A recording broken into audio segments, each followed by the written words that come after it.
So if you try to get into an argument with another person, you're basically acknowledging that that person is a self-owner.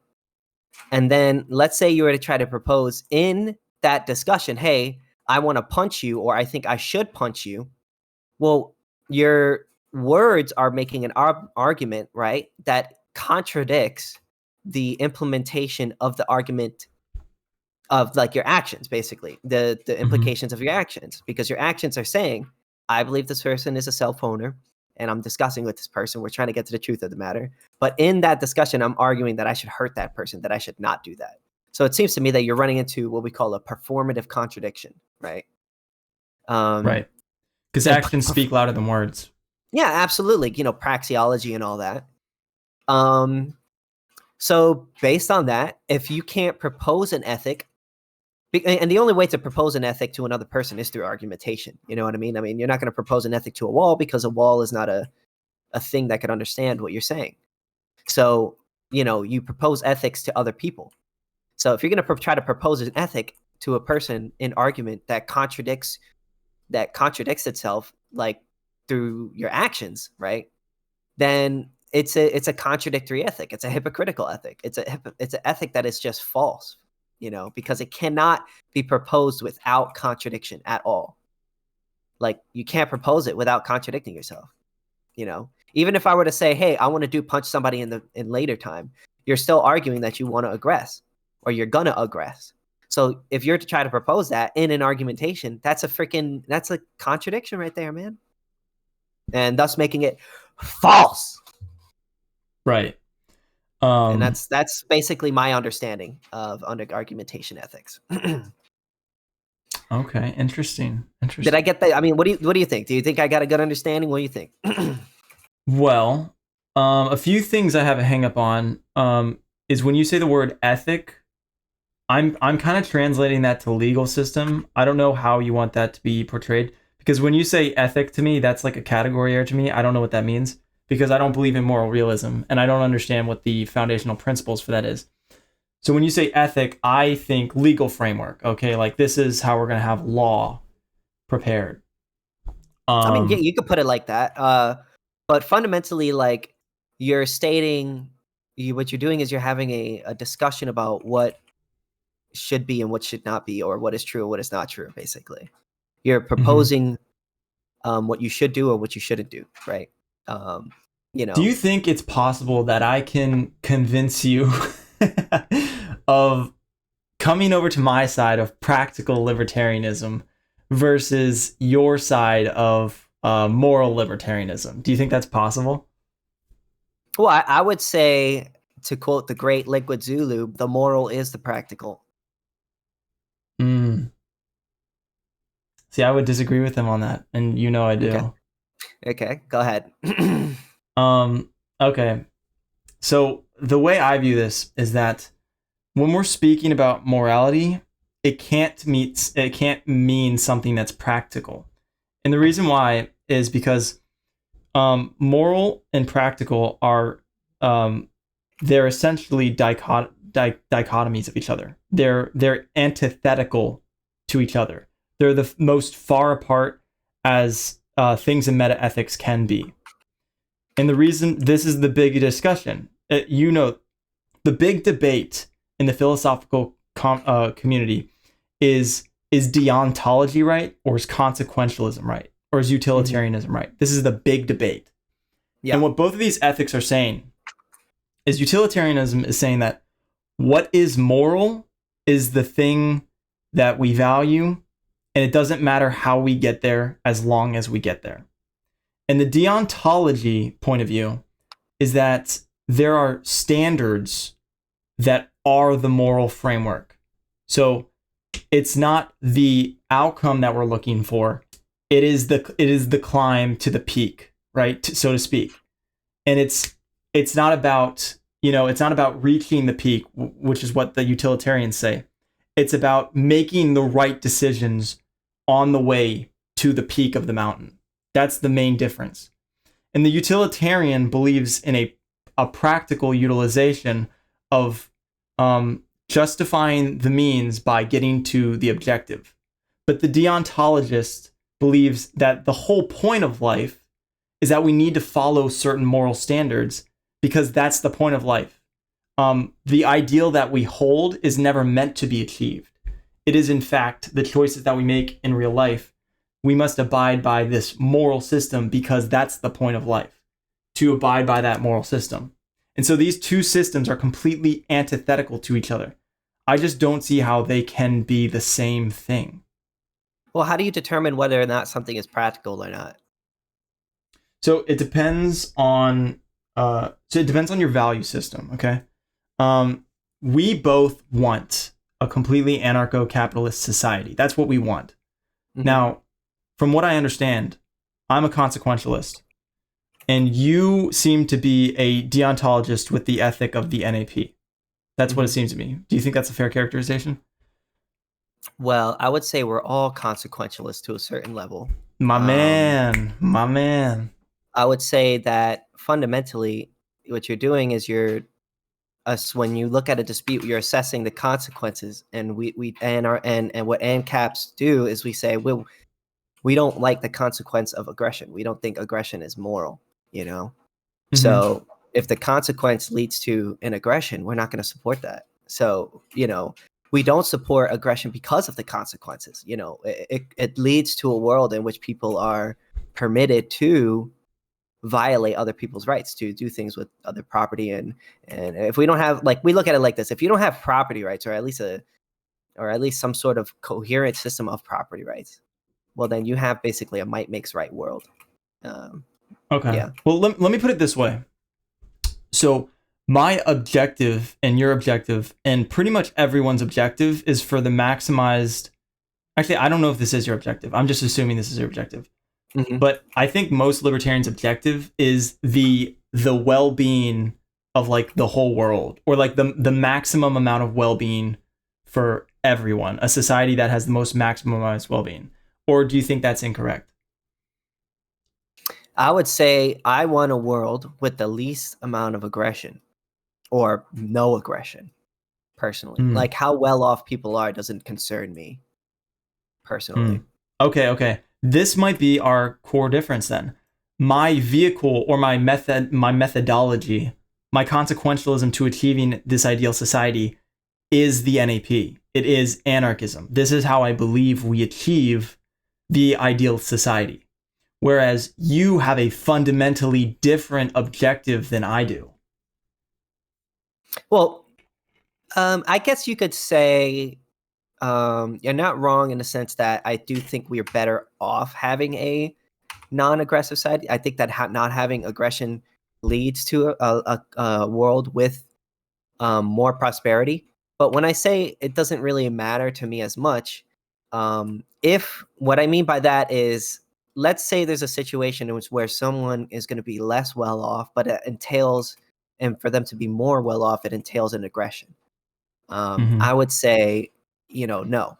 I would say I don't think it's okay, even if it may make another person well off, to aggress against another person. And I guess that's what I mean when I say, like, I'm not as concerned as to, like, about necessarily being, like, well off. Um, it's just more just being left alone without being aggressed against. And I think if we do that, we will become more well off, but that's not, like, I guess that's not my goal, I guess, if that makes sense. Yeah. Okay. Mhm. And so correct me if I'm wrong in this characterization, but so I guess you could characterize that I have a type of utilitarian methodology, because my ideal is something that is kind of utilitarian in nature, because I want to maximize well-being of the most amount of people. Now, where many utilitarians are like, oh, well, you just kill the people that are getting in your way, and then and then that's how you, and then by any means necessary, that's how you Put get them in there. the camps.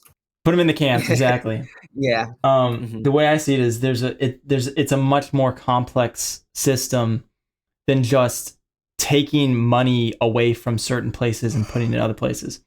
It's far, far more complex than that. And that's why I believe in the anarchist society that will achieve these ideals that we are hoping for. But it sounds like, and you can correct me if I'm wrong, that you believe that this ideal society is not to be achieved by any means that breaches the NAP. Even exactly, it's like deontology. Because here's the thing. If it was by the universal laws of this universe that communism was the best way, was by sure get granted to be the best way to achieve maximum utility for everyone, I would be a communist. Because my end goal will always be the maximized well-being of everyone. But it just so happens that in this universe, communism doesn't lead to my ideal. Only anarchism does. I guess it depends on what you mean by like well-being. What do you mean by that? So what I mean by well-being is I mean long-term self-interest in the objectivist sense. So this would mean somebody who is healthy, they're emotionally satisfied with their life. They're, like, think of like an old couple who has a big family and they're wealthy and they're healthy and they live in a place that's really, really nice, and they don't indulge in hedonism. They're minimalists. They have a good big family. Essentially, it's all the long-term outcomes that give you the most satisfaction in life. So it's like it's more than a hedonistic satisfaction. It's like you're completely satisfied with everything that you've done in your life. So this would be a very low time preference satisfaction of everything that you believe in. And I'm assuming you believe the best way to get there is through the non-aggression principle. Exactly. Well, I mean, I wouldn't disagree with you there, because I do think that, like, if we do support the non-aggression principle, we're going to lead to a better world. Like, of course, Mm-hmm. I guess the only thing is that I'm not necessarily, when it comes to me personally, like, I'm not looking at like, is this person happy? Is this person sad? Is this person, satisfied or not? I guess what I more care about is this person allowed to do what they want without being impeded? With their property, obviously I have to add that. Are people allowed to do what they want with their property without being impeded? So long as they're not initiating force or yada yada. You know what I mean? Yeah, I do. I do. I actually know what you mean so much. yeah. But I feel like I have to add that because you know how people are. Yeah. But yeah, that's basically like, yeah, I guess like the well-being of people doesn't. I mean, I do agree that we will be more better off by having the non-aggression principle, by supporting the non-aggression, believing in it. But like, that's not something that I really care about that much. I'll be honest. I guess I'm a very selfish person, I guess, now that I think about it. Damn, so true. Hey, that makes two of us. Selfishness is a virtue. Selfishness is a virtue. Yeah. No, that's true. Mm-hmm. But yeah, I mean, so it's funny because you're scratching at the surface of something unimaginably deep. Like an unimaginably deep conversation you're scratching at, which is the idea of, I've narrowed it down to two paths, which could be the meaning of life. And the two paths that are here are pleasure and pain. And then the other one is choice, or freedom of choice. Now, the reason I get freedom of choice is because it is the answer by negation of pleasure and pain. And I don't want to go down this rabbit hole because I could talk to you for hours about it. But I was trying to figure out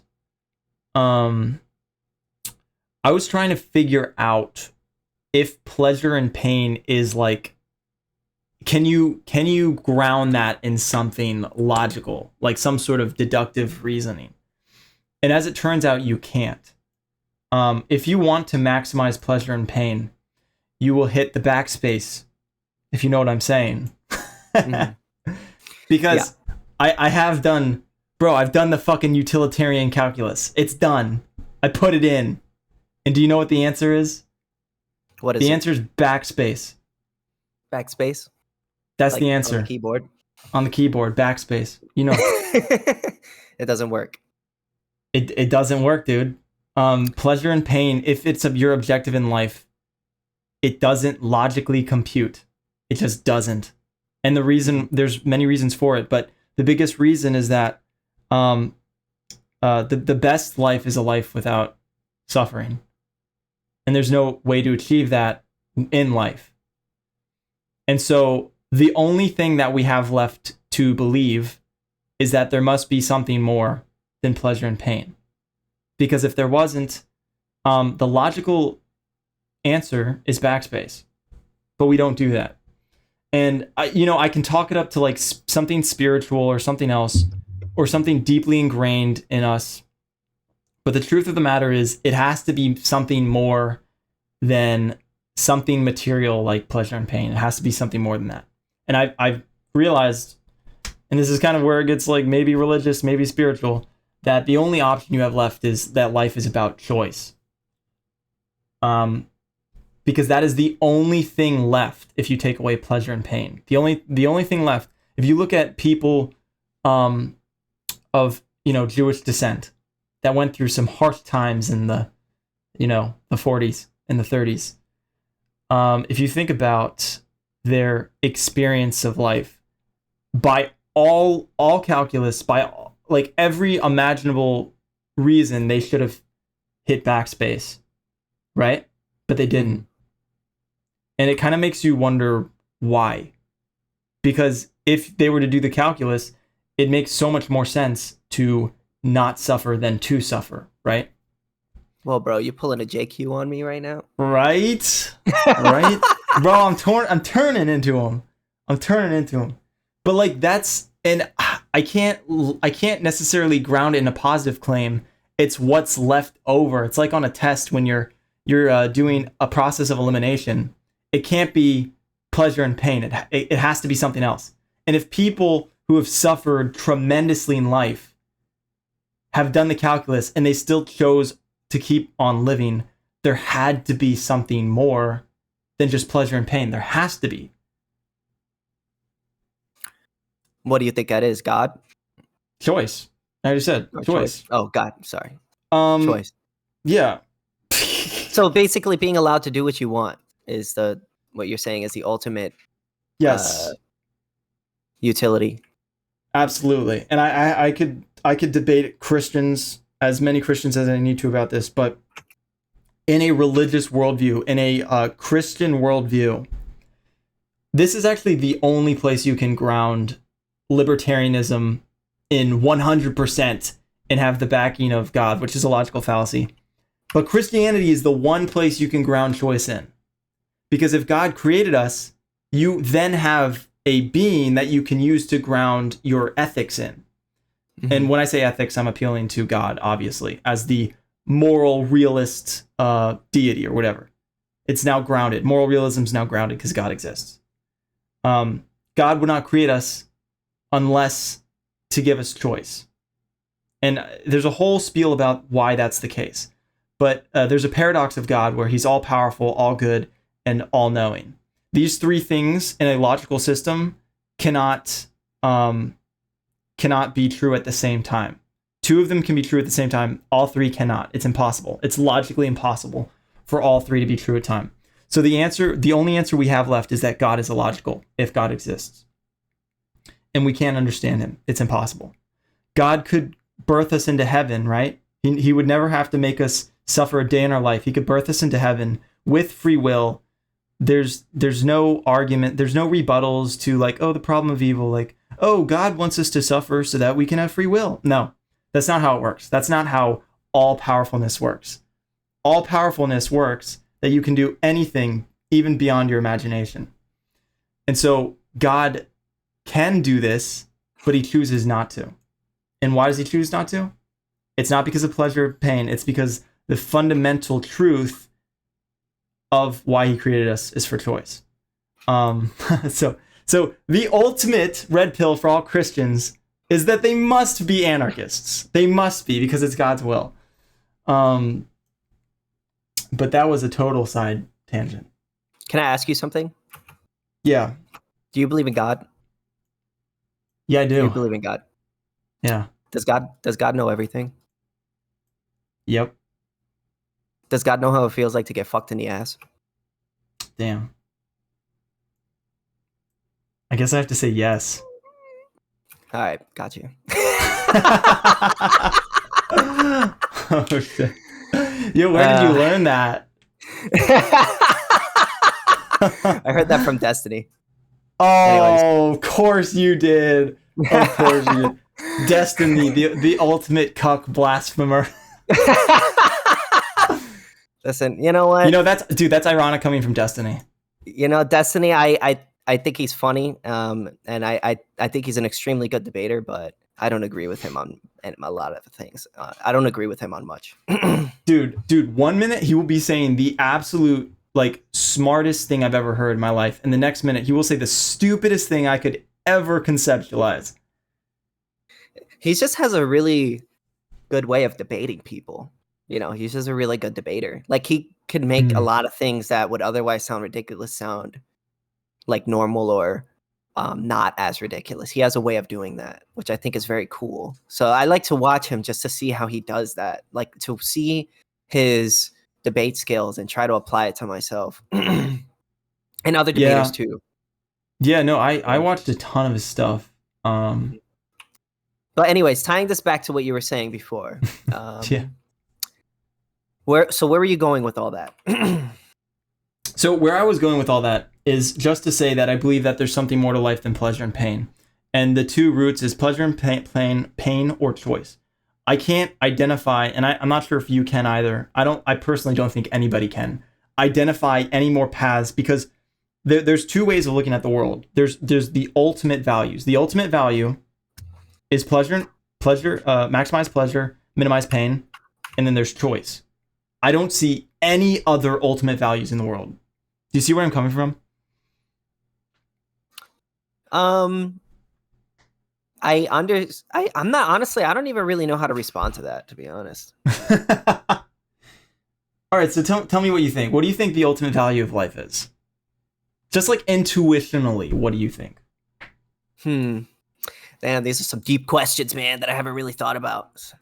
Bro, that's what we're here to do. Is there We're an here to ultimate learn. value of life? What's the ultimate value of life? I guess to enjoy it while it's here, because you only have, like, from my perspective, I guess the value of life is to sort of enjoy it while you're here, because you only got, as far as I can tell, we only got one life. So, you know, while you're here, just try to do what you can to make your mark and enjoy it while you're here. Yeah, That's that's all I can perfect. say. That's perfect. Okay. And that's a good logical answer. Now, if we deconstruct what you're saying right now to enjoy it while it's here, if we deconstruct it to its fundamental roots, do you know where we get? What do we get? We get to pleasure. God. We get to pleasure versus pain. No, Sorry. my God. Okay. So if we deconstruct it, you're saying enjoying life while it's here. Well, what do you mean by enjoy life? What you mean by enjoy life is you want to achieve some sort of satisfaction by being Well, I here mean, on this planet. yeah. Like, obviously, that's pretty subjective per person, right? Like, I'm not sure there's like an objective way to live your life, right? But I would say there's an objective component to it. I mean, well, in the sense, like, I don't think there's like, I can go and tell people what is the best way to live, like that's best for every individual person. Like, I don't have the answer for that. But I will say that personally, I think that people should just try to live their life the best that they can in the way that they see fit. In a way that they think is going to make their lives better. And in life, there are a lot of times where you think that certain things are going to make your life better, and then you make a mistake. But that's, I guess, just part of living. You sort of go out there and you try your best to make your life better, and sometimes you make mistakes, but you learn along the way, and then over time you can build experience, and yeah, that's all you can do. True. So right. So basically, with all of that said, and I hate to be that guy, but like, doesn't it all come down to your neurochemical responses? I don't know. I'm not really deep into that, to be honest with Okay, you. okay. So, um, what I mean by pleasure and pain is that at the end of the day, all like life satisfaction, all types of pleasure, everything is a biological process. It's all experienced through you biologically. And Mhm. when you get these deep moments of feelings, like if you're like staring at a sunset, or if you're like someone you really, really love, he's black pilled, so he doesn't believe in love. Or if you believe, or if you're having like this crazy moment in your life that just gives you like goosebumps because it's like such a like a spiritual moment for you. All of this can be uh, broken down into neurochemical reactions happening within your body, right? Now, there's always the question of is it any deeper than that? Could be, might not be. Depends if you're a physicalist or not, meaning you believe only in the physical world and not in some spiritual world. But physicalists would say that, yeah, at the end of the day, it's all a neurobiological process, meaning all these, feelings that you're having are fundamentally rooted in the chemicals that are going through your body, the adrenaline rushes, the endorphins, things like this. And that is rooted in pleasure and pain. So even your perspective on enjoy life while you can, if you break it down to its grassroots, it comes down to pleasure versus pain. You see what I'm saying? Yeah, I think everybody has to sort of measure that in life because those are the two uh, things in which you can feel. Mm-hmm. You know. Yeah. So that's all I mean when I'm talking about the ultimate value of life. hmm Because when you deconstruct it to its base levels, those are your only two options: pleasure versus pain or choice. Yeah. Yeah. I guess it depends on what each individual as to what they what's best for them and how to seek that pleasure versus the pain. Yeah. Yeah, pretty much. So Sorry, I I'm don't glad really that have you're a much to practical add to libertarian that. now. I guess I was always a practical libertarian. So true, so true. So true, so true. The thing is, I just didn't really know what you meant by practical libertarian when you said it. Like in Yeah. the end of the day, this is how I look at it. Like I don't want to be aggressed upon. I think aggression is immoral. Mm-hmm. Um, I've been aggressed against. I don't like it. So True. it wouldn't really make much sense for me to then endorse a system that supports aggression because that I feel like that would be hypocritical or contradictory or whatever. Mm-hmm. Or hypocritical is contradictory, some people may say. Um, so to me, it seems perfectly logical for me to support the non-aggression principle based on that Okay. and argumentation ethics. Of course. You can't forget Yeah, argumentation ethics. yeah. Yeah. Bro, you should be an objectivist. I, bro, objectivism, like, okay, bro. I don't want to say, I don't want to be mean when I say this, but people who are Say it to objectivists, Divinity's face. Say it to him. people who are objectivists, they act like they're in a cult sometimes. Like they could be very judgmental. I notice. Like I'm a very the thing about me is I don't really give a fuck what people do, right? As long as you're not aggressing against other people. I'm not like here. I'm not a. I'm not a. What do you call it? Morality police type of person, right? Where Mm-hmm. I think, oh, this person should be doing this. This person should be doing this. I mean, in the end of the day, I don't give a shit what you do as long as you're not aggressing against me. And that's where I feel like the religious. I'm not saying that they believe in a god or anything. Obviously, they don't. But you know how like a lot of religious people they're very like if you don't follow their doctrine, they look at you weird. There's a bit of a stigmatism in it that you kind of feel from certain people. Not all, but many. And I feel like we're as libertarians, we shouldn't really give a fuck what people do in their, whether you can think what they're doing is furthering their best interest or not. I don't think we should care, and I don't think like we should be judging people so hard. I mean, I don't think there's nothing wrong. I don't like not saying there's anything wrong with judging people, but shit. How do I put this? Like, I just feel like there's a bit of it. There's very similarities between the way that religious people act and the way that they look at other people who aren't part of the religion with the objectivists too. If you get what I'm saying. I think I do make get what any you're sense? saying. Yeah, I get what you're saying. There's a type of fanaticism that is introduced into like a cultish mindset where you start having dogmatic beliefs and you start just having groupthink essentially with an in-group, and you start judging an out-group because they're not part of your group. And guess what, KingSithis? Guess what? Mm-hmm. That is a collectivist mindset. Isn't that crazy? The root of all evil. It's collectivism. Okay, if I could explain a little more, if that's okay. Go ahead. I don't mean to bash or say objectivists or say that they're wrong, right? I just feel like, because I don't really know much about objectivism that much, I'll be honest with you. But from the outside looking in, right? It's just like I just see a bunch of people looking at other people and be like there's people that sit around in objectivism. What's the best way to do this? What's the objective way to do this? No, the best objective way to get into a relationship is doing this. No, actually, the best objective way to get into a date is to do this. Actually, the best objective book to listen to or read is actually this. The best objective art is actually to listen to this, to watch this, or to look at this. And then if you don't like look at it in the way that they do, there's like a bit of a disdain that I feel from them, and or like you're just, oh, what is this guy? He doesn't know the correct way of looking at art. He doesn't know the objective way of doing this. He doesn't know the objective way of doing that.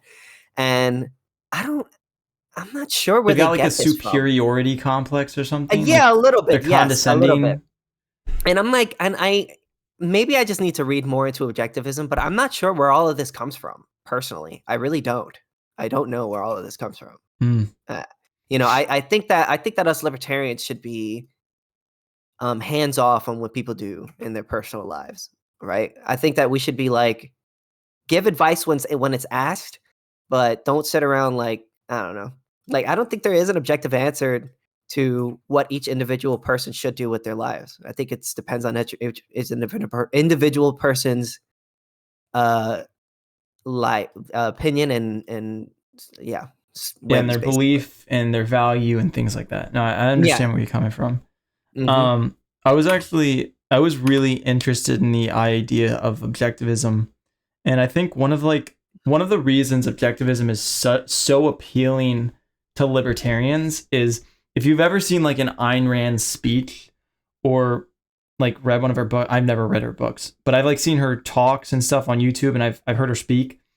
And she kind of sucks at talking. No, she's like, there's something like incredibly charismatic about her speaking in a time when nobody defended capitalism. Like, she's not the best speaker and she's not the most charismatic person, but it's this idea that she is the only person who's defending capitalism in a time when people like essentially hated it, or this was like the downfall spiral of like the US population when they started hating capitalism. Ayn Rand was like one of the only defenders, one of the biggest defenders. And that's why she's so like, that's why she's I so get enticing. Why people like Ayn Rand. And personally, I think Ayn Rand did a lot of good. You know what I mean? I think that obviously she doesn't, I don't agree with her on everything. And I know like a lot of libertarians, like what they do is they'll hear somebody and they disagree with them on a few things. And then they'll be like, oh, this person's a statist. And they'll kind of like write them off. But me, True. Right? I think that personally, if you are bringing like the word out, you're getting the word out of the movement to more people, even if it's not perfect, like, just libertarianism. Like, I mean, she blew up libertarianism. She was for a while was kind of like the face of libertarianism, and she spread it around to a lot of people who would have otherwise not know anything about it. Right.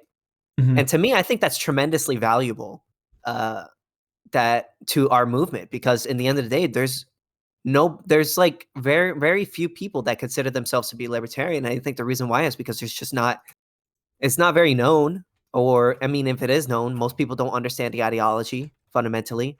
I mean, the same thing with me. I mean, I'm an ANCAP, and I was a libertarian for years, and I didn't even know anything about anarcho-capitalism. I mean, I was aware of it, right? But I didn't call myself an ANCAP because I didn't know anything about it. It wasn't until I found like Liquid Zulu's videos, and then him showing me other people, and then those people, and all the books and all that stuff, listening to all that stuff and taking in all that information, that I actually understand anarcho-capitalism now. But it took me a long while. So for her to bring out that message out there and get more people out to understand libertarianism, or at least know what it is, I think that, again, that's just tremendously valuable. And to me, that's like, she's going to have a good place in my heart because of that, because it's just like, yeah, she definitely put out the word, and she has a lot of good work. You know what I mean? I feel like there's very few things that I disagree with her on. So yeah, that's all I can say. Were you a debate bro before you were an ANCAP? Yes. Wait, what position did you take? I'm curious. Libertarian. I was a libertarian for years. Oh, But really? I was also arguing like red pill shit and stuff like that, because I used to be like incredibly red pilled. In fact, my Wait, YouTube channel. was red pill? Huh? Oh, sorry, I was interrupting you. No, go ahead. What is the thing that made you cross from libertarian to ANCAP? What was the threshold breaker? Fundamentally, I didn't know anything about anarcho-capitalism. I was aware of it, like I've heard of it, but I didn't think anyone actually believed it. Like I thought it was just like like like a Star Trek ideology, like if nobody actually, or like Jedi, like the Jedi religion, like some people say they believe it, but they don't actually believe it, right? You know what I mean? Um so but then I actually Damn. discovered, yeah, I know, right? But it's so true. Like a lot of people think that way about anarcho-capitalism. And I'll admit I was too. But basically it was Liquid Zulu. I discovered his Why Socialism is Impossible video. And I watched that, and I was like, damn, this video is fire. I was like, wow, this video is like really fucking good, because he literally laid out every single point, every argument, like in a pretty damn concise way. Like he talked about the ECP, he talked about collective ownership, he talked about socialism, capital. Like he broke it all down. So after I saw that video, I just was like, man, I got to see more. So I went on his YouTube channel and I watched more. At first, I was very like perplexed, because a lot of the things that he was saying, I was like, this isn't what libertarians believe. I've never heard a libertarian say we should be against intellectual property, right? I've Yeah, never yeah, heard a true. libertarian I've never heard a libertarian say we should be against defamation laws. We should be against or evictionism. I never even heard of that before. I never heard a libertarian say anything about evictionism. Generally, I hear them say, "Oh, I'm pro-choice," right? Mhm. Um, so like it was like an eye opener. But when at first I was very like standoffish. I was like, there's no way. Like there's no way. Like, but after like listening to his explanation for it, and his like the ideology behind it, the non-aggression principle, property rights, and the yada yada, all the information that sort of backs it up, I was like, wow, this is the most consistent like ideology that I've ever heard. Like it's the most coherent and consistent ideology that matches libertarianism that I've ever heard. Like every other, like when I was a libertarian, I wouldn't be like, I would say I didn't support the non-aggression. I would say I supported the non-aggression principle, but then I would still support the state and all their policies and things like that. And whether or not a policy I supported or didn't support basically was based solely on my whims, right? Like Mm. I would support like food stamps and welfare and things like that, some welfare. But there was never like a line. Whereas with anarcho-capitalism, there is a line. there is a concrete way in order. So like if you were to ask me, do you support welfare and why? Right? I'm going to be like, no. The reason why is because it violates the non-aggression principle, so therefore it is immoral. Okay, that's it. You know what I mean? And that is just consistent across the board. So I don't have to like arbitrarily be like, I feel this way on this issue. I feel it this way in this issue. I just be like, okay, well, does this issue violate the non-aggression principle? Okay, well, if it does, then no. If not, well, you know what I'm saying. So I have a Mm-hmm. consistent basis for every single policy, for every argument, every situation that and that really made me go. That really like blew my mind a little bit. You know what I mean? Because like I said before, I was like, when I would pick a policy, whether I supported or I didn't support it, it was very like, I didn't go, oh well, it violates this principle. It was basically based on how I feel. It was all arbitrary, and yeah, that's what made me. That's just really the consistency of it was just that made me really change my mind at like across the board. That's And the perfect. and the non-arbitrariness of it. And the fact that I mean, I was already a libertarian, so it wasn't too hard to convince me, you know. Um That's the true. one thing that definitely like shook me up a little bit was the intellectual property thing. Um that one I used to like hardcore defend that shit, you know what I mean? Um Yeah. then then when I heard his explanation for it and then I watched his whole 40-minute video on it, I was like, "Holy shit." Like, this is a perspective that I've never heard. I've heard people the only person that I heard that would say they were against intellectual property were, like, communists, right? But their Mm-hmm. explanation was just, "Oh, it's property, so we're against it." These were perspective that I never heard before, and when I heard it, it just made so much sense to me. It immediately made me wanna change my like, I was just like, "You know what? I'm an ANCAP now." I could fully say I'm an ANCAP now. And then I interviewed Lakewood Zulu. Well, I was like, I asked him if I could interview him, and I wrote down like all the questions that I had. I had like 20 questions, and on my YouTube channel, you can actually watch that interview. I did And I watch it. asked, I yeah, watched and I that. asked him pretty much all the questions that I had, and he patiently sat there and explained and answered every single one of the questions. And not only that, but he had like a course, and then those books made by Hoppe, Stephan Kinsella, as well as Rothbard. Those three guys, like I love their books. And then there was another book that I really loved, which was that also introduced me kind of, which was called a Spontaneous Order. That was a really good book. So yeah, after reading all of that shit, yeah, I was like, you know what? Well, not after, but while reading all that shit, um, I was like, and after that interview, I was like, yeah, I could confidently say I'm an anarcho-capitalist now. That's sick, bro. I know that's a long explanation, but it was a bit of a journey for me. I mean, it's a realistic explanation. That's how it works. You don't just turn ANCAP overnight. It's a process.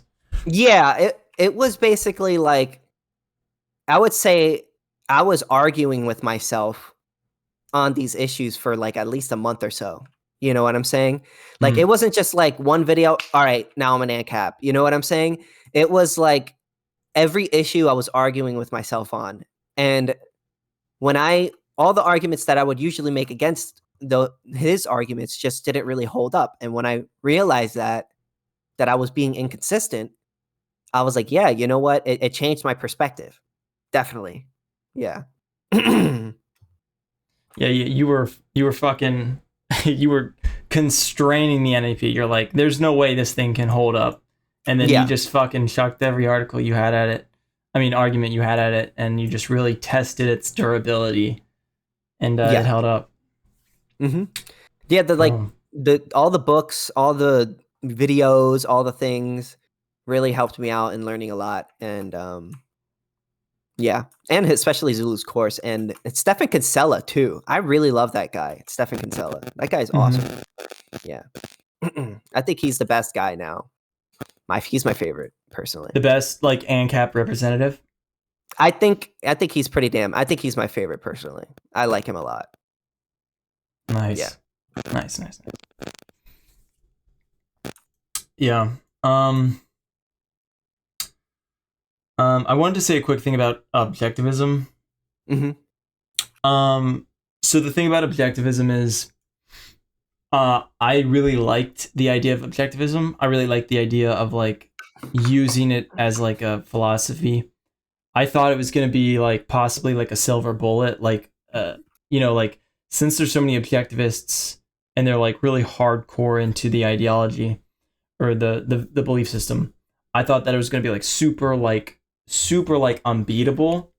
And the thing is, it's pretty strong. Like, so the way it's divided up into is like the philosophical side and then the kind of practical side.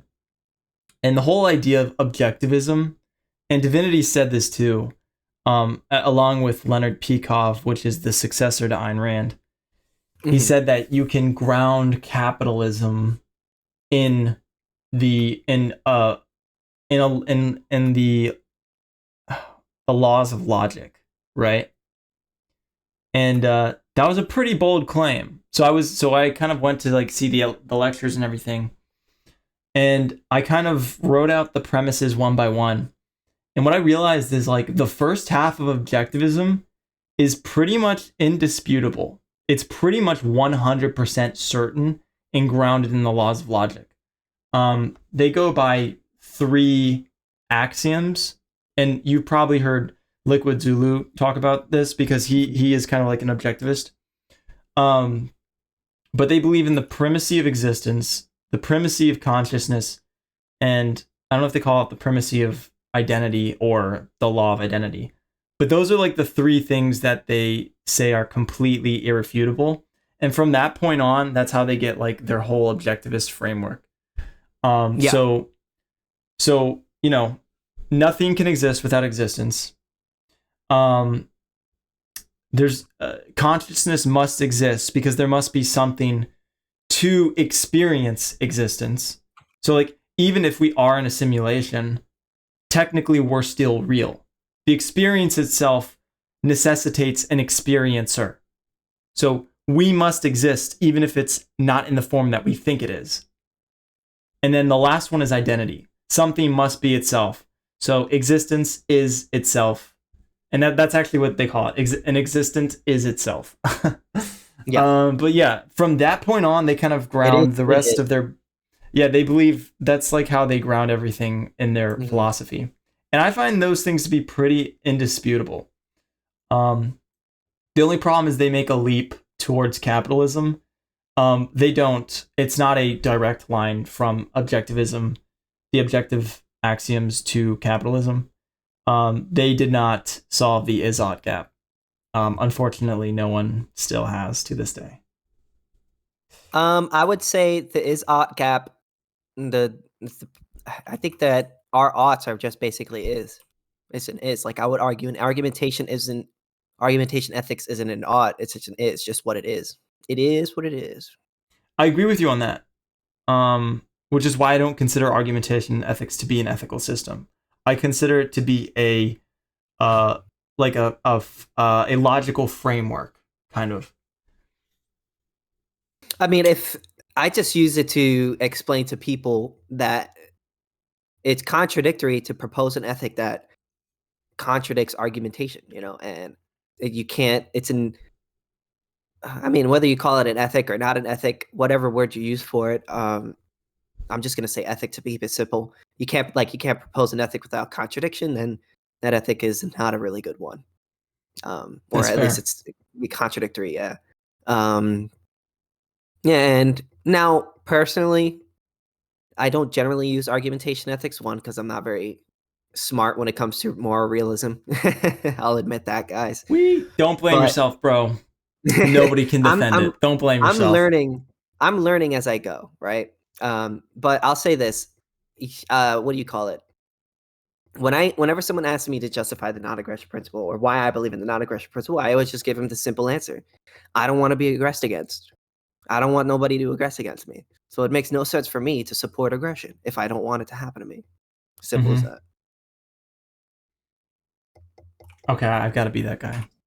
I don't have a problem with your answer, but this is the problem that Dave Smith ran into. Do you remember the problem that Andrew Wilson talked to him about? The brother-sister? Yeah, the brother-sister. Yeah, exactly. Now, you knew how to answer that question.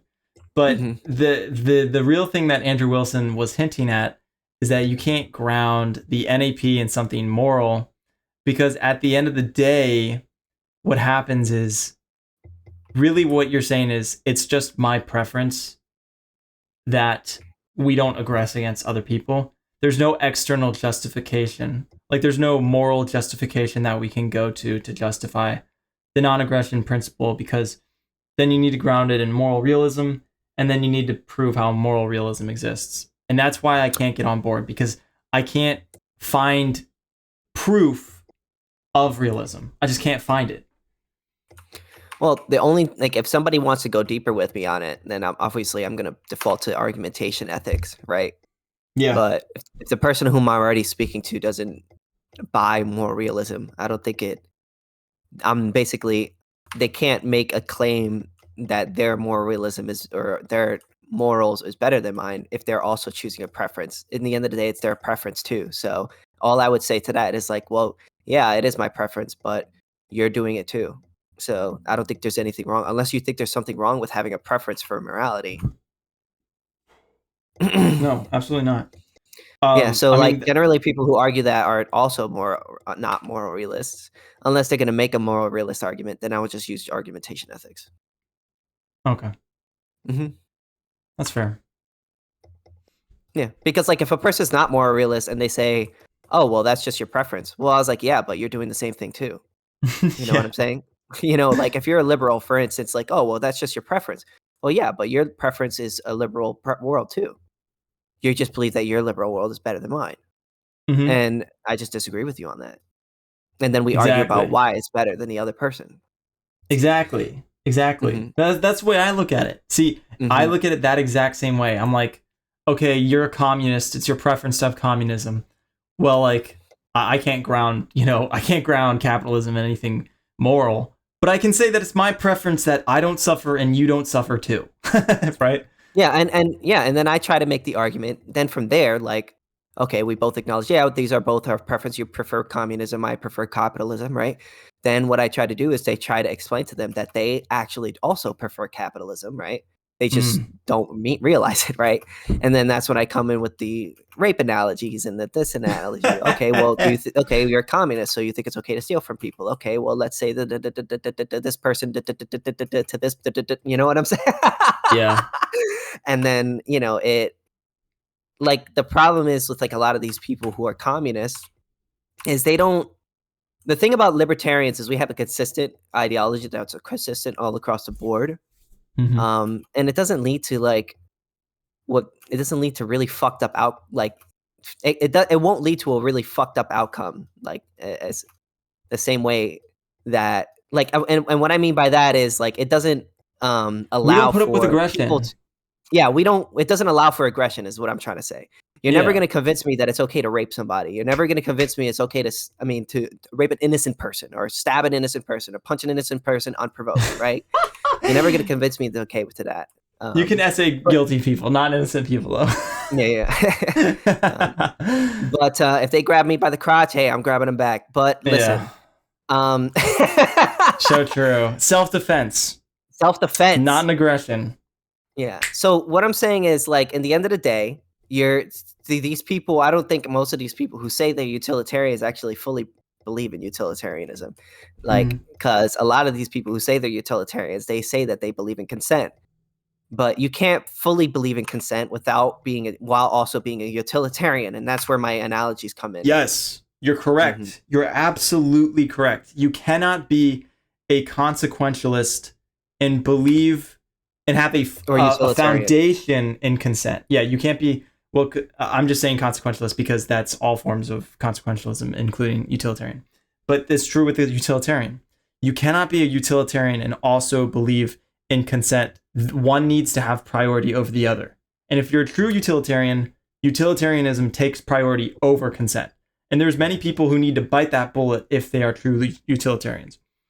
Yeah, and most people, as far as all the people that I've spoke to, the only person that ever actually admitted that, yeah, was well, actually two people was Vexy, and then it was Hounding, and then there was and Founding. then there's evolutionary capitalist. I forgot about him. First Amender was kind of half and half. But no, he says he doesn't actually believe it. He's one of those people I would put in the category that doesn't actually fully believe in his ideology. Because when taken to its logical conclusion, he doesn't support the outcomes. And that's my bar to determine whether you actually support what you support. You know, if you're going to tell me, Sithis, do you support the NEP? Yes. Okay, let's say if you got to plug the hair in order to stop somebody from blowing up the world, right? Is that immoral? Yes. Why? Because you're aggressing against somebody. Now, a lot of people would look at me and be like, "Oh my God, that's crazy! You're not gonna pull a hair in order to destroy the world." Okay, well let me take that example, right, and stretch it a little bit, right? Let's say there's a guy with a bomb that's gonna destroy the world, right? And as opposed to saying plucking a hair, he tells you to torture 10 children. Now, do you do it? Oh, no? Or, well, let's say yes. They say, yeah. What about 20 children, 30 children, 40 children, 150, 1 million children? How many children does it make it okay for you to torture to save the world? How many people is it okay to determine it's okay to destroy the world, to stop the world from being destroyed? There's no good line. Exactly. You know, I could easily take that and turn it around on that person, right? Like if they're going to ask me like, okay, well, you're not going to save the world in order to play a head. Okay, let's say you're in that same situation. And as opposed to say to pluck the hair, you say to torture 10 children.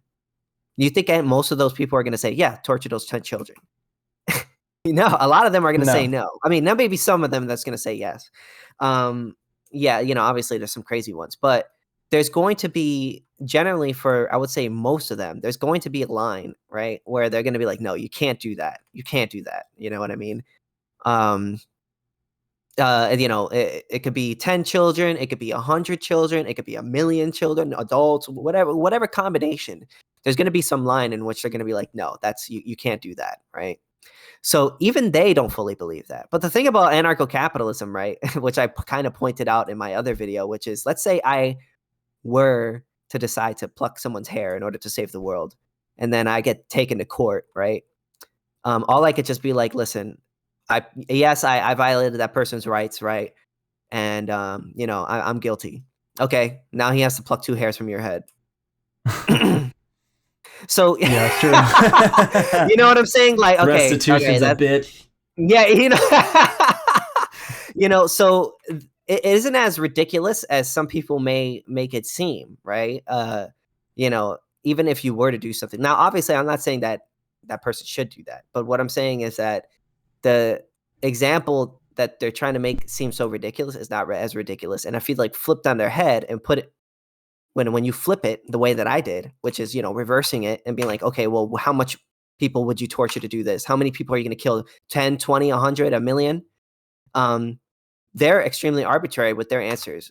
And if they're going to be arbitrary with their answer, that just shows me that they don't actually really believe what they're saying. Because if they believed in utilitarianism to the best degree, so long as there's more utility in keeping the world alive than doing whatever that person tells you to do it, you're morally obligated to do that thing.